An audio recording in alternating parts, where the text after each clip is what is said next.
Si Hayden ko ay isa sa mga pinaka-kontrobersyal ngunit hindi may kakailang makabuluhang personalidad sa modernong kasaysayan ng showbiz at lipunang Pilipino.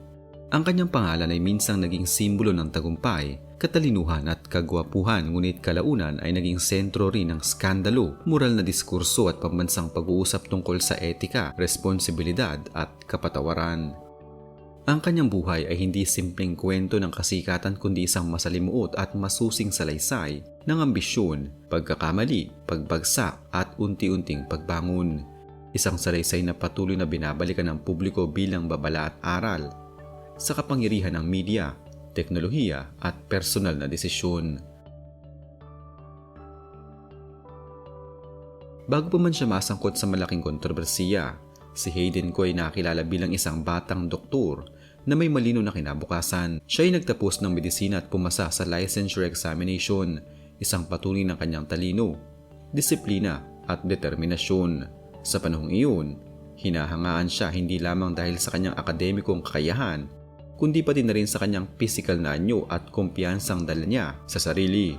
Sa mata ng publiko, siya ang larawan ng isang modernong profesional, edukado, mayaman sa potensyal at kaakit-akit. Marami ang tumingin sa kanya bilang huwaran ng isang lalaking magtatagumpay sa parehong karera at personal na buhay. Ang kanyang pagpasok sa mundo ng aesthetic medicine ay nagbukas ng mas maraming oportunidad, lalo na nang siya ay maugnay sa Bello Medical Group, ang isa sa pinakasikat at pinaka-impluensyal na klinika sa bansa. Pinamumunuan ito ni Dr. Vicky Bello, isang babaeng kilala rin, hindi lamang sa larangan ng dermatology kundi pati sa mundo ng media at negosyo. Dahil sa koneksyong ito, lalong lumawak ng exposure ni Hayden ko sa publiko. Naging madalas ang kanyang paglabas sa telebisyon, mga padalastas at mga high-profile na social events. Unti-unti, siya ay nakilala bilang isa sa mga tinaguriang celebrity doctors, isang bihirang kombinasyon ng profesionalismo at showbiz appeal. Kasabay ng kanyang pag-angat sa propesyon ay ang patuloy na pagsubaybay ng publiko sa kanyang personal na buhay. Ang relasyon niya kay Dr. Vicky Bello, na mas matanda sa kanya at isa ng makapangyarihang figura sa industriya, ay naging sentro ng intriga. Para sa ilan, ang kanilang relasyon ay isang hindi pangkaraniwang love story na sumasalungat sa tradisyonal na pananaw sa edad at kapangyarihan sa isang relasyon.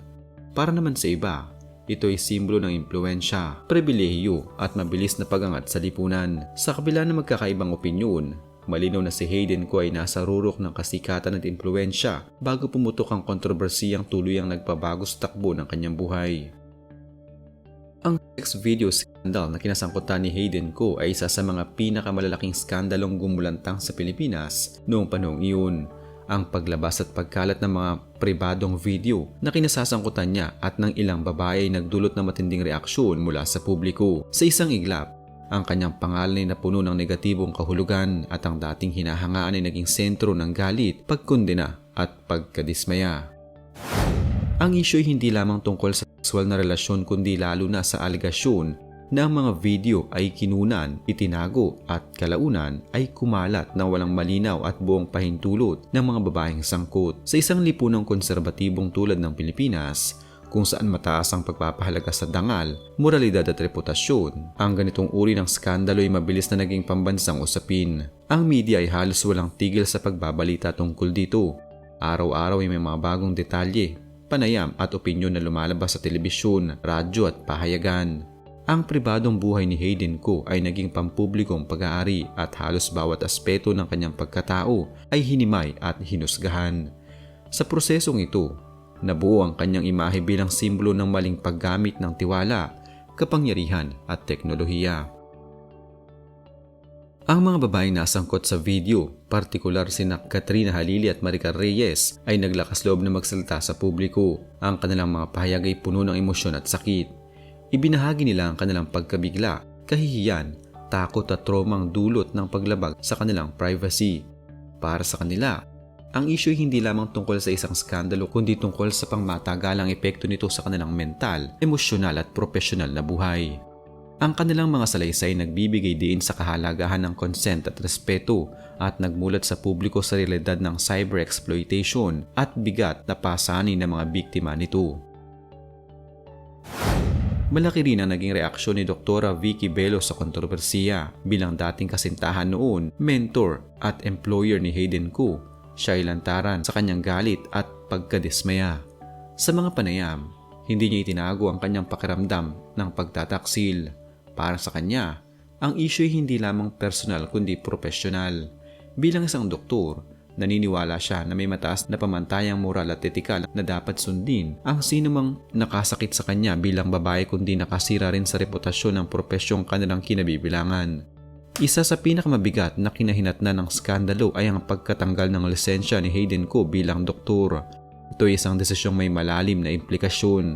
Ang pagkawala ng lisensya ay hindi lamang pagkawala ng trabaho kundi pagkawala ng identidad bilang isang profesional.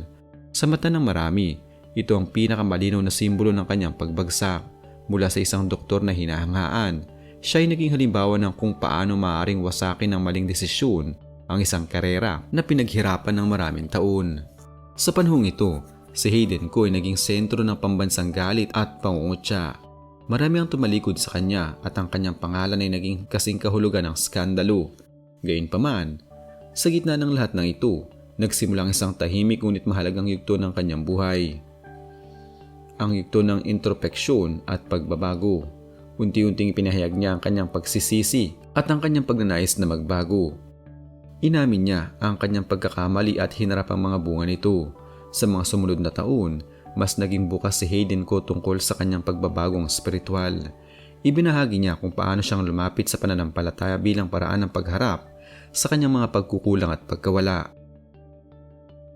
Para sa kanya, ang pagbagsak ay naging daan upang mas makilala ang sarili at mas maunawa ng kahalagahan ng pananagutan.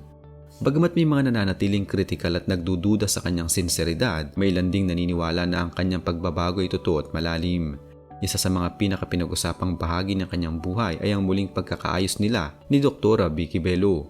Sa kabila ng sakit at kahihiyan, nagawa nila magpatawad at magsimulang muli. Ang kanilang pagbabalikan at kalaunan ay kasal ay naging simbolo para sa ilan ng kapangyarihan ng kapatawaran at ikalawang pagkakataon. Para naman sa iba, ito ay isang desisyong kontrobersyal at mahirap tanggapin. Gayunpaman, ang kanilang pagsasama ay patunay na ang relasyon ay mas komplikado kaysa sa nakikita ng publiko. Sa kasalukuyan, si Hayden Koo ay mas tahimik na namumuhay. Mas pinipili niyang ilayo ang kanyang sarili sa limelight at ituon ng pansin sa kanyang pamilya. Bilang asawa at ama, mas pinahahalagahan niya ang pribadong buhay at personal responsibilidad.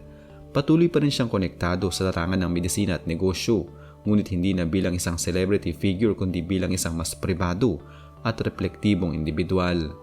Ang kwento ni Hayden Koo ay patuloy na binabalikan sa tuwing tinatalakay ang mga issue ng privacy, consent at etika sa digital na panahon. Ito ay nagsisilbing paalala sa panganib ng kapangyarihan at teknolohiya kapag ginamit na walang sapat na pag-iingat. Kasabay nito, ito rin ay isang kwento ng posibilidad ng pagbabago, ng pagbagsak at muling pagbangon at ng pagpili ng maging mas mabuting tao matapos ang matinding pagkakamali. Sa huli, ang buhay ni Hayden Koo ay hindi maaring ilarawan sa isang salita lamang. Siya hindi lamang kontrabida o biktima ng sariling desisyon, kundi isang taong dumaan sa matinding pagsubok at patuloy na humaharap sa mga bunga ng kanyang nakaraan. Ang kanyang kwento ay isang paalala na ang tunay na sukatan ng isang tao ay hindi lamang ang kanyang mga pagkakamali, kundi kung paano niya hinaharap ang mga ito at kung anong uri ng buhay ang kanyang piniling buuin pagkatapos ng lahat.